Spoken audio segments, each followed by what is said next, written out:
प्यारे दोस्तों, आज का इबरतनाक वाकया को देखकर आपका रूह कांप जाएगा, क्योंकि एक झूठी औरत ने अपनी बहू के साथ जो गंदी सलूक किया, उसके बाद दुनिया में और उसके कब्र के साथ अल्लाह का अजाब ऐसा आया कि जिसे आप सुनकर गुनाहों से इस्तगफार करने पर आप मजबूर हो जाओगे। दोस्तों, वीडियो देखने के साथ साथ चैनल को भी सब्सक्राइब जरूर कर ले। वाकया जानते हैं ईरान के एक छोटा सा कस्बा मकेर के एक लड़की के जुबानी। मेरा नाम नाजिया है और मेरी सास का नाम हलीमा था। जब मैं अपने ससुराल आई तो महज 16 साल की थी एक नाबालिग लड़की। मेरा शौहर सरफराज मुझसे 10 साल बड़ा था। हमारे खानदान में लड़कियों की शादियां जल्द कर दी जाती थी, यह देखे बगैर कि लड़के की उम्र क्या है, बस जोड़ा बना दिया जाता था। हर लड़की की तरह मेरे दिल में भी शादी और ससुराल को लेकर कई अरमान थे। मैं अपने कमरे में दुल्हन बनी बैठी सरफराज का इंतजार कर रही थी। एक अजीब सा डर मेरे दिल में था ना कि ना जाने मेरा शौहर कैसा होगा और ससुराल वाले कैसे होंगे। अभी मैं यही सोच रही थी कि अचानक मेरा घूंघट झटके से उठाया गया। घबराकर जब मैंने नजरें उठाई तो मेरे सामने मेरी सास हलीमा बीवी खड़ी थी। माथे पर बल, आंखों में गुस्सा और सर से पांव तक मुझे घूरने के बाद उन्होंने जो बात कही उससे मेरा चेहरा सुर्ख हो गया। कहने लगी, मैं तुझे यहाँ ब्याह कर लाई हूँ तो मेरी बात कान खोलकर सुन ले। पूरे खानदान में जितनी भी औरतें हैं सबने पहली औलाद बेटा ही पैदा किया है। तेरी बहनें, तेरी भाभियां और बाकी औरतें सबने 2-2 हीरे पैदा किए हैं। अब तुझसे भी यही उम्मीद है कि तू मुझे जल्दी से पोते का चेहरा दिखाएगी। मैं घबराते हुए सर झुकाकर उनकी बात सुनती रही, मगर अगले ही पल उन्होंने धमकी भरे लहजे में कहा, मुझे पोता ही चाहिए और वह भी इसी साल चाहिए। मेरा एक ही बेटा है और मैं उसकी नस्ल को आगे बढ़ते हुए देखना चाहती हूँ। अगर तूने मेरी बात मानी और मेरी ख्वाहिश पूरी की तो मैं तुझे इस घर की रानी बनाकर रखूंगी और तू हमेशा ऐश करेगी। लेकिन अगर तूने मेरे हुक्म की खिलाफ वर्जी की तो मैं तेरी माँ नहीं बल्कि सास बन जाऊंगी। इतना कहकर उन्होंने मेरा गाल थपथपाया और वहां से चली गई। मुझे लगा था कि मेरी सास नर्म मिजाज और अच्छी तबीयत की मालिक होंगी, लेकिन उनकी यह बात सुनकर मैं दंग रह गई और मुझे उनसे खौफ आने लगा। मैं यूं ही सहमी हुई बैठी थी कि सरफराज कमरे में दाखिल हुआ और आकर मेरे सामने बिस्तर पर बैठ गया। वह मुस्कुराते हुए मुझसे बात करने लगा और उसका रवैया उसकी माँ से बिल्कुल अलग था। धीरे धीरे मेरे दिल में सरफराज की मोहब्बत उतरने लगी। सरफराज भी मेरा बहुत ख्याल रखते, लेकिन शादी के अगले ही दिन मेरी सास ने पूरे घर की जिम्मेदारी मेरे नाजुक कंधों पर डाल दी। मैं अपने घर में भी काम करती थी, लेकिन इस तरह पूरे घर को संभालना पहाड़ जैसा लगने लगा। अगर सास को खुश रखती तो शौहर नाराज हो जाता और अगर शौहर को वक्त देती तो 100 बातें सुनाती। मैं इन तमाम हालात से मानसिक दबाव का शिकार हो चुकी थी। सुबह से शाम तक मैं घर के सारे काम करती और अगर सास के रिश्तेदार आ जाते तो उनके लिए अलग से खाना बनाना पड़ता। रात को सरफराज आता तो मेरी थकी हुई सूरत देखकर वो करता कहता, अपनी हालत देखो, नई नवेली दुल्हन ऐसी होती हैं। तुम्हें देखकर लगता है जैसे हमारी शादी को 10 साल हो चुके हो। कम से कम अपने आप को संवार कर तो रखा करो, हर वक्त नौकरानी बनी रहती हो। सरफराज की यह बात सुनकर मेरी आंखों में आंसू आ गए। मैं रो रो कर कहने लगी, मैं क्या करूं, पूरा दिन घर के कामों में लगी रहती हूं। जिस वक्त आप घर आते हैं उसी वक्त मुझे फुर्सत मिलती है। अम्मा जी भी मेरा हाथ नहीं बटाती। मैं अपने शौहर को यह सब कुछ बता ही रही थी कि सास कमरे के बाहर खड़ी सब सुन रही थी। वह फौरन हाय हाय करती अंदर दाखिल हो गई और गुस्से में कहने लगी, हाँ, यही दिन देखना रह गया था नाजिया। मैं तुझे बहुत खानदानी समझती थी, मगर तू तो बहुत चालाक निकली। अभी तुझे आए हुए चंद दिन ही हुए हैं और देख बेटा कैसे तुझे मेरे खिलाफ भड़का रही है। बेटा, मेरे घुटनों में दर्द था। तू जानती है कि मेरी कमर और घुटनों में कितना दर्द होता है। मैंने सोचा था कि एक दिन अगर यह काम कर लेगी तो कौन सी कयामत आ जाएगी। आखिर को यह घर इसका भी तो है। लेकिन मुझे क्या मालूम था कि यह तो अपनी सुस्ती में मुझे भी घसीट लाएगी। जब सरफराज ने अपनी माँ को रोते हुए देखा तो वह मुझ पर ही बरस पड़े। कहने लगे, दफा हो जाओ मेरी नजरों से, तुमने मेरी माँ को रुला दिया। खबरदार, जो तुमने दोबारा मेरे सामने माँ की शिकायत की। वह सारी रात मैंने बाहर सहन में रोते हुए गुजारी, मगर ना सास ने मुझे कमरे में आने को कहा और ना ही शौहर ने। अगली सुबह तक मेरा वजूद अकड़ चुका था। धीरे धीरे सास ने सरफराज को मेरे खिलाफ भड़काकर उसे मुझसे दूर करना शुरू कर दिया। 2 महीने गुजरे तो सास ने एक रोज सरपंच के घर आते ही कहा, सरफराज यह क्या माजरा है? शादी को 2 महीने हो गए हैं और अभी तक मुझे कोई खुशखबरी नहीं मिली। सरफराज तो सर झुकाकर बैठ गया, मगर मेरी सास ने मुझे अपने पास बिठाया और तंज लहजे में कहने लगी, क्या कोई नुक्स तो नहीं है तुझ में? कहीं मैं बांझ बहू तो नहीं ले आई? अभी तक तूने मुझे खुशखबरी क्यों नहीं सुनाई? फिर धमकी देते हुए बोली, कल सुबह ही तू डॉक्टर के पास जाएगी और जाकर दवा लेकर आएगी, समझी? गलती से मैंने अपनी सास के सामने कह दिया, औलाद देना या ना देना तो अल्लाह ताला के हाथ में है। जब अल्लाह ने औलाद का आना लिखा होगा तब आ जाएगी। अभी तो शादी को सिर्फ 2 महीने ही हुए हैं। मेरी इस बात पर सास ने मेरी चोटी पकड़ ली, बालों से खींचते हुए मुझे अपने सामने करके कहने लगी, तेरी इतनी मजाल जो मेरे सामने जुबान चलाए। तू होती कौन है यह कहने वाली? मुझे अपने बच्चे की औलाद चाहिए और वह भी मेरे सामने, वरना 2 मिनट नहीं लगेंगे तुझे सरफराज से तलाक दिलवाकर इस घर से निकलवाने में। तलाक का नाम सुनकर मेरा वजूद कांप गया। मैं रोने लगी और सरफराज से कहने लगी, सरफराज चलिए डॉक्टर के पास चलते हैं। मेरे इसरार पर सरफराज मुझे डॉक्टर के पास ले गए। तमाम टेस्ट ठीक आए और डॉक्टर ने कुछ दवाएं दे दी। कुछ महीनों बाद मैं प्रेग्नेंट हो गई। सास बहुत खुश हुई और खुशी खुशी मुझे मिठाई खिलाते हुए बोली, मेरा पोता आने वाला है, मैं पोते की दादी बनने वाली हूँ। मैं भी दिल ही दिल में दुआ कर रही थी कि अल्लाह करे मेरी पहली औलाद बेटा ही हो, वरना मेरी सास तो मेरा जीना हराम कर देगी। सास के कहने पर मैं भी बेटे का तसव्वुर करती थी, मगर जब रात को कुरान पाक की तिलावत करके सोती तो ख्वाब में मुझे एक बेहतरीन हसीन लड़की नजर आती। वह इतनी खूबसूरत थी कि मैं उसे अपनी गोद में लिटाकर लोरियां सुना रही होती और उससे प्यार कर रही होती। सुबह मैंने यह हंसते हुए अपने शौहर को सुनाया, मगर उसके चेहरे पर बल पड़ गए। वह कहने लगा, यह क्या बकवास कर रही हो? खबरदार, जो अम्मी के सामने बेटी का जिक्र भी किया। तुम जानती हो ना कि अम्मी वैसे ही बेटी के नाम से चिड़ी हैं। वह सिर्फ और सिर्फ पहली औलाद बेटा देखना चाहती है। बस यह दुआ करो कि बेटा हो जाए, अम्मी खुश हो जाएंगी।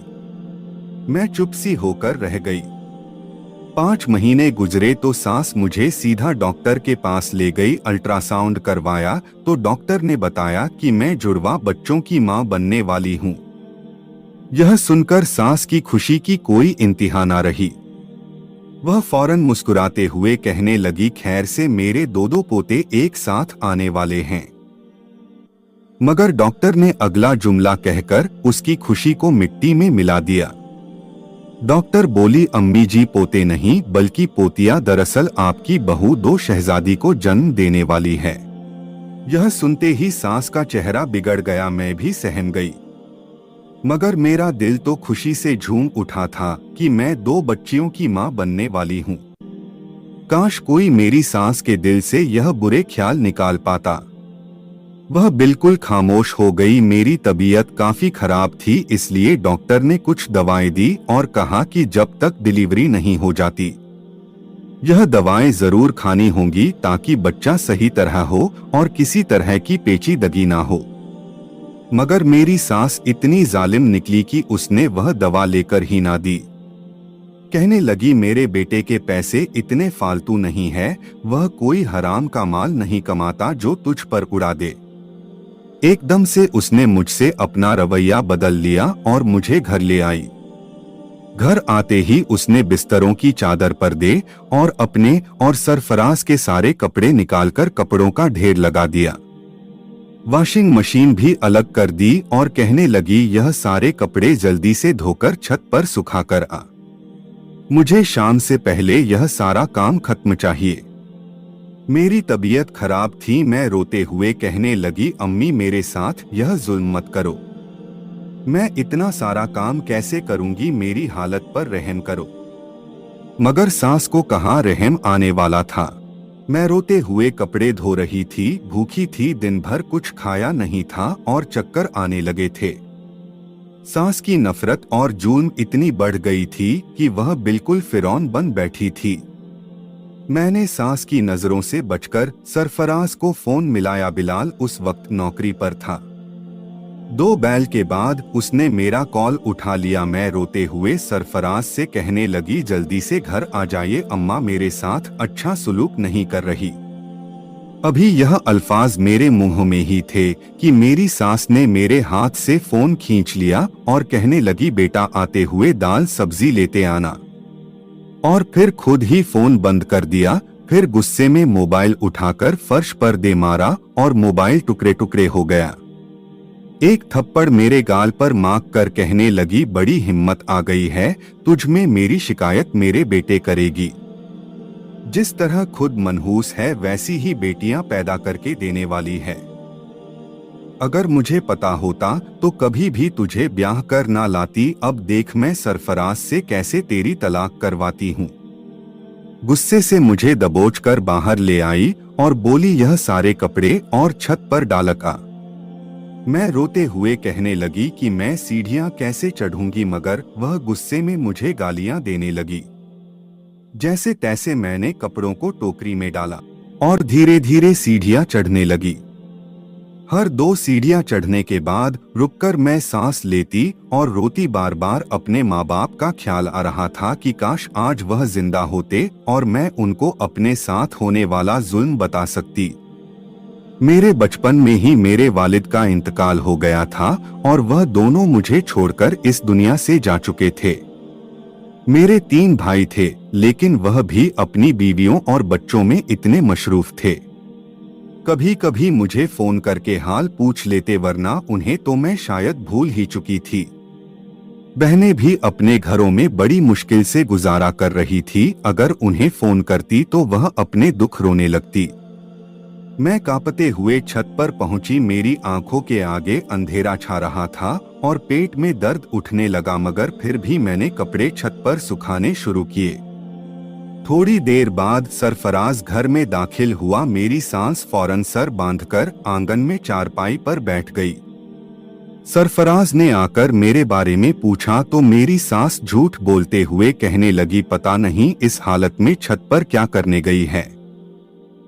मैं तो इस लड़की को मना करती रहती हूँ कि छत पर मत जाया कर, लेकिन जब छत पर जाती है तो पड़ोस की परवीन का लड़का भी वही डगमगाने लगता है।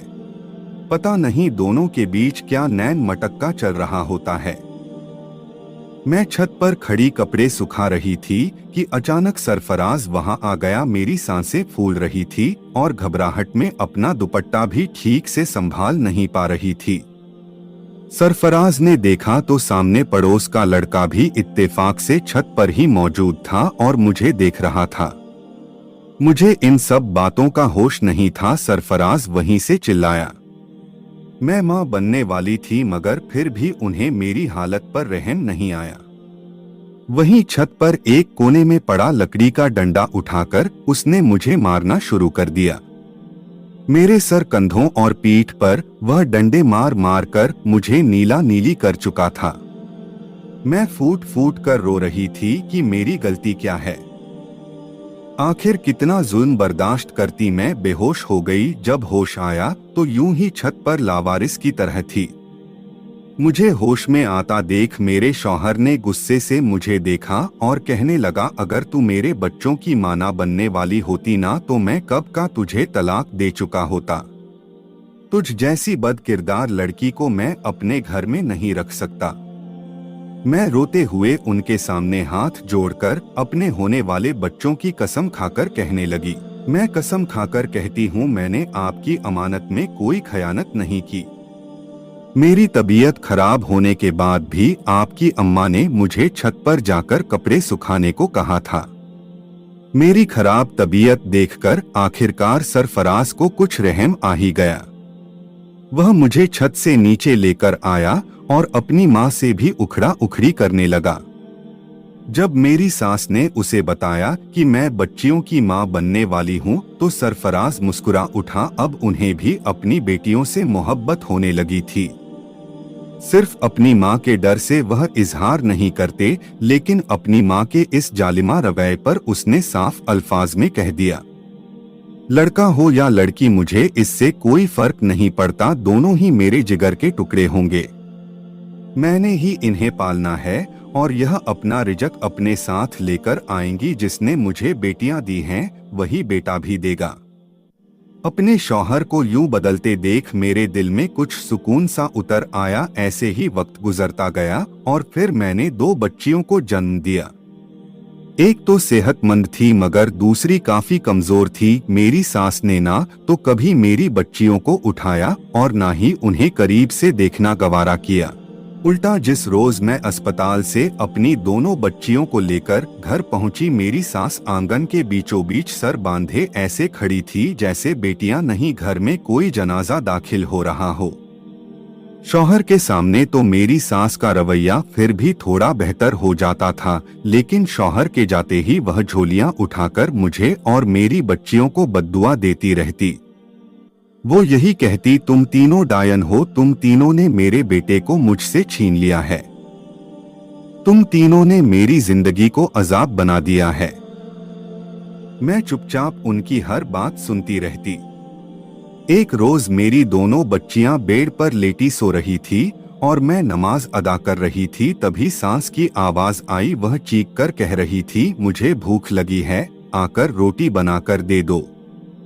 मैंने पहले ही उन्हें बता दिया था कि मैं नमाज पढ़ रही हूँ, लेकिन इसके बावजूद वह लगातार चिल्लाती रही, यह समझकर कि मैं सो रही हूँ।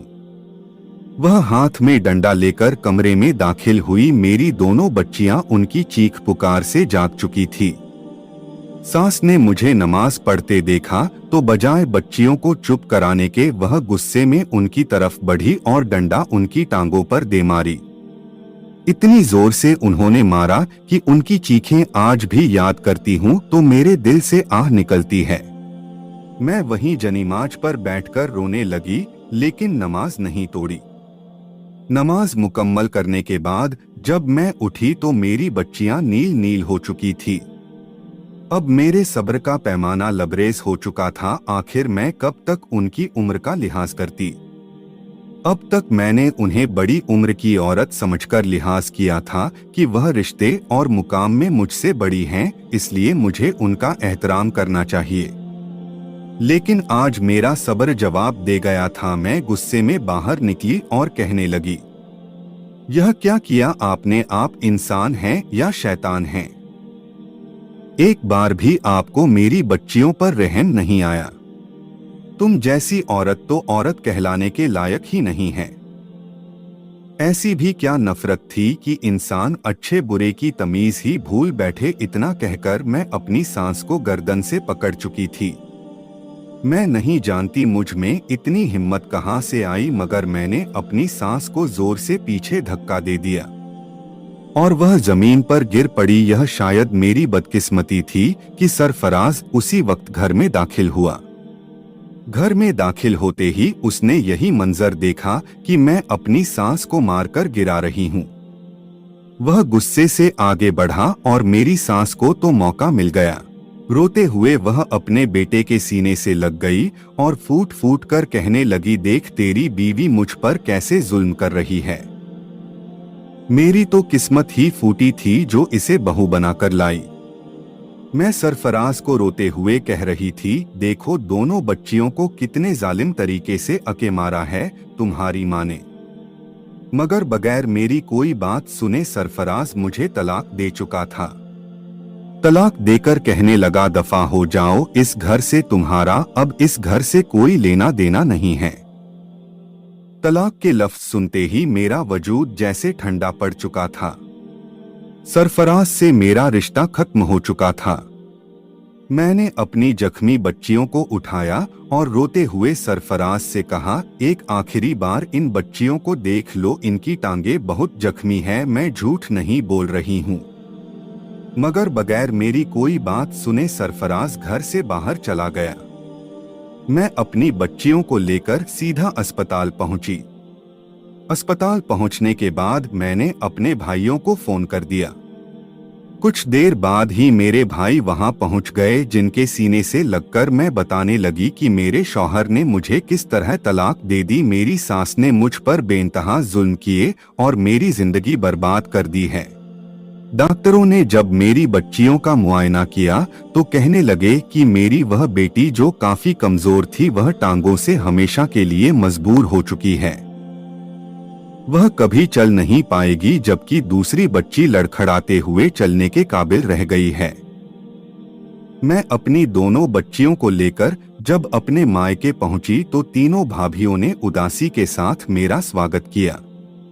मेरी भाभियों मेरे भाइयों से कहने लगी, अब यह यही रहेगी, इसकी दोनों बच्चियां तो बहुत छोटी हैं, इनके खर्चे, स्कूल की पढ़ाई, यह सब कौन करेगा?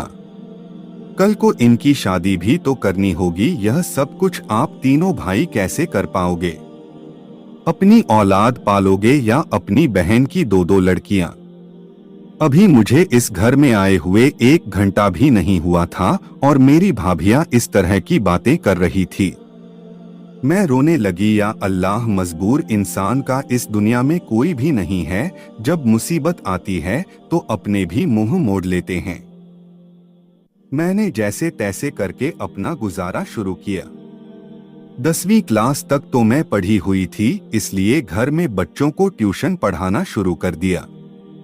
और फिर मुझे सिलाई भी आती थी, तो मैंने लोगों के कपड़े सिल कर अपना और अपनी बच्चियों का खर्च चलाना शुरू कर दिया।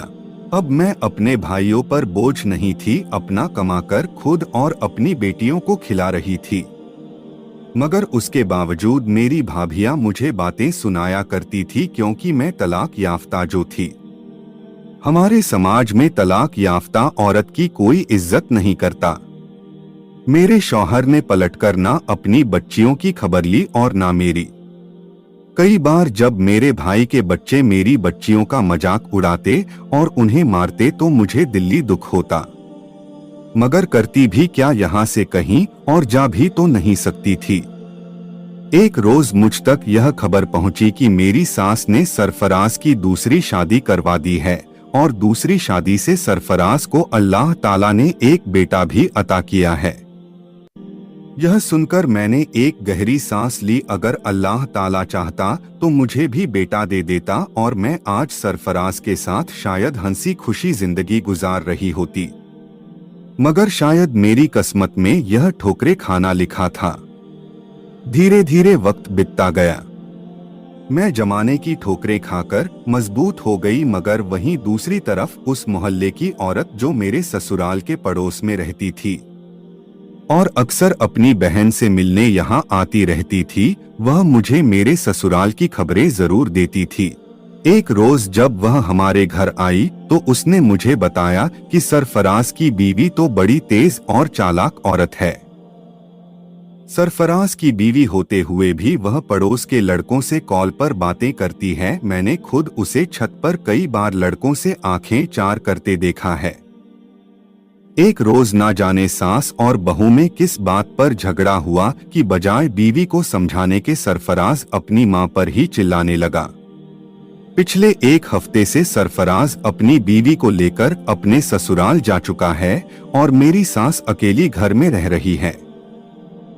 यह सुनकर मैं सोचने लगी कि शायद मेरी सास का यही मकाफत-ए-अमल है जो गंदे इल्जाम उसने मुझ पर लगाए थे, वो सब दूसरी बहू के लिए सच हो गए। ना सिर्फ इतना बल्कि जिस बेटे की खातिर वह जीती मरती थी वही बेटा उसे छोड़कर चला गया।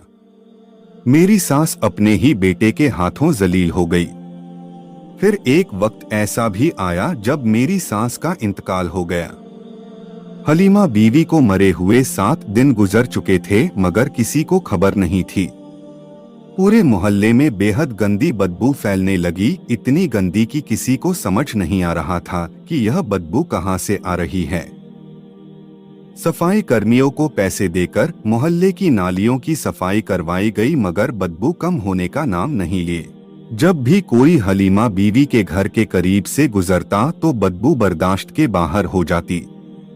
आखिरकार मोहल्ले वालों ने सरफराज को फोन किया। जब घर खोलकर देखा गया तो अंदर हलीमा बीवी मरी पड़ी थी। सुनने में आया कि उसे मरे हुए 6-7 दिन हो चुके थे। कमरे के फर्श पर उसकी लाश पड़ी थी और जिस्म में कीड़े पड़ चुके थे। चेहरे और आंखों को कीड़े उसे खा रहे थे और जिस्म का गोश्त बाहर निकल आया था। यह मंजर बड़ा ही डरावना था। पूरे मोहल्ले में ऐलान कर दिया गया कि हलीमा बीवी का इंतकाल हो चुका है। लोग जमा होने लगे लेकिन मयत इतनी खराब हालत में थी कि उसके करीब जाना मुश्किल हो गया। जो भी मयत के पास जाता उसे उल्टियां आने लगती। हालत ऐसी थी कि लोग जनाजे में भी शिरकत नहीं कर रहे थे और जो हुए वह बड़ी मुश्किल से सांस ले पा रहे थे। जब हलीमा बीवी को कब्र में उतारा गया तो अभी सरफराज और जुबैर कब्र में मौजूद ही थे कि अचानक कब्र में आग भड़क उठी। सरफराज और जुबैर बाहर निकल आए। लोग डर कर भागने लगे और अफरातफरी मच गई। इससे पहले किसी ने ऐसा मंजर नहीं देखा था। हर कोई कहने लगा कि अल्लाह ताला का अजाब नाजिल हो गया है। सरफराज भी घबराया हुआ था। जब उसने आगे बढ़कर अपनी मां का हाल देखा तो वह बेहोश हो गया। कफन खुल चुका था, हलीमा बीवी का पेट फट चुका था और एक बड़ा सा काला सांप उसके पेट से निकलकर उसे नोच नोच कर खा रहा था। लोग पहले तो घबरा गए मगर फिर जल्दबाजी में कब्र पर मिट्टी डालकर उसे बंद कर दिया गया। हलीमा बीवी ने मेरे और मेरी बच्चियों के साथ जो कुछ किया था वह किसी से छुपा नहीं था। लोग कब्रिस्तान में ही बात करने लगे कि इस औरत पर अपनी बहू पर जुल्म करने की वजह से अजाब नाजिल हुआ है। सरफराज ने जब यह सब सुना और अपनी मां का हाल देखा तो फौरन भागता हुआ मेरे पास आया। वह मेरे और मेरी बच्चियों के सामने घुटनों के बल बैठकर माफी मांगता रहा, क्योंकि कहीं ना कहीं उसे डर था कि जो कुछ उसकी मां के साथ हुआ वह उसके साथ भी ना हो। अल्लाह की लाठी बेवा होती है और वह बेहतरीन इंसाफ करने वाला है। हलीमा बीवी ने जो कुछ किया उसकी सजा उसे दुनिया में भी मिली, कब्र में भी और आखिरत में भी। अल्लाह ताला ने हलीमा बीवी को दुनिया के लिए इबरत का निशान बना डाला। उसके बाद सरफराज ने हर महीने मुझे और मेरी बच्चियों को खर्चा भेजना शुरू कर दिया। ना सिर्फ यह बल्कि उसने अपना घर भी मेरे और मेरी बच्चियों के नाम कर दिया। सरफराज की दूसरी बीवी उसे छोड़कर चली गई और वह खुद भी अजीबोगरीब बीमारी में मुब्तला हो गया। उसे कलकल की बीमारी हो गई थी। उसे इतनी कलकल होती थी कि वह अपने नाखूनों से अपना गोश्त तक नोच डालता था।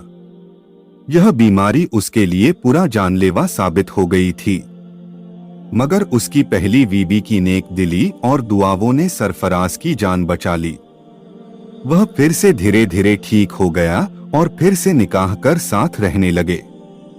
अल्लाह ताला ऐसे तमाम लोगों को हिदायत दे जो बिना किसी तहकीक के लोगों पर इल्जामात लगाते हैं और उनकी जिंदगी बर्बाद कर देते हैं। आपकी माँ हो या बीवी, आपको हमेशा सोचना चाहिए कि कोई भी इंसान किसी भी वक्त कुछ भी कर सकता है। बदले की आग बहुत जालिम होती है। अल्लाह पाक हर किसी की बेटियों के नसीब अच्छे करें और जो इस तरह के हालात से गुजर रही हैं उनकी जिंदगी आसान कर दे। दोस्तों, अगर वीडियो अच्छा लगा है तो चैनल को सब्सक्राइब और वीडियो को लाइक जरूर करो। तब तक के लिए अस्सलाम वालेकुम।